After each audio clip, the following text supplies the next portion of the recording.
Hi guys, আসসালামু আলাইকুম। সবাইকে গুড মর্নিং। গুড মর্নিং বলার কারণ হচ্ছে আজকের ব্লগটা আমি সকাল থেকে স্টার্ট করেছি। আশা করছি সবাই ভালো আছেন। আলহামদুলিল্লাহ আমিও অনেক ভালো আছি।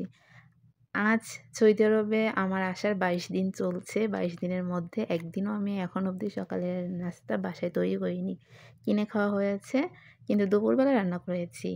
তো যেহেতু আজ আমি ১ম রান্না করব বাসায় সকালের নাস্তা, তো ভাবলাম একটু ভিডিও করি। এজন্যই আরকি মূলত ভিডিও করা। তো আজ আমি রান্না করব নুডলস। এখানেকার নুডলস কেমন হয় আমার জানা নাই। তবে ভিতরের মসলাগুলো আমার দেখতেই ভালো লাগছিল না। কেমন টেস্ট হবে বলতে পারছি না। রান্নার পরে বলতে পারব। তো যাই হোক, সকালবেলা আমি ঘুম থেকে উঠে আরকি নুডলস রান্নার জন্য সবকিছু রেডি করে নিচ্ছি। আমার সবকিছু রেডি করা হয়ে গিয়েছে। এদিকে আমি নুডলসটা সেদ্ধ করতে বসিয়ে দিয়েছি। নরমালি আমি নুডলস সিদ্ধ করে রান্না করি না বাংলাদেশে থাকতে। আমার বাংলাদেশের ফেভারিট নুডলস হচ্ছে মিস্টার নুডলস। ওটা আমার খুব ভালো লাগে। তার ফ্লেভারটা আমার খুব ভালো লাগে।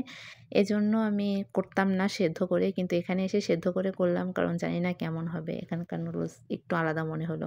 যাই হোক, আমি সবকিছু রেডি করে নিয়েছি। এখানে পেঁয়াজ, মরিচ কেটে নিয়েছি। নুডলসটাও সিদ্ধ করে নিয়েছি। ধনিয়া পাতা নিয়েছি, ডিম নিয়েছি, মসলাগুলো নিয়েছি। দুঃখের বিষয়, মসলাগুলোর ফ্লেভার আমার ভালো লাগেনি। শুধু প্যাকেট মসলাগুলো আমি ইউজ করেছি। আর যেটা এই যে হোয়াইট কালার তেলের মতো আর সসের মতো, এটা আমি একদমই ইউজ করিনি। কারণ আমার দেখতে ভালো লাগেনি, প্লাস ফ্লেভারও ভালো লাগেনি।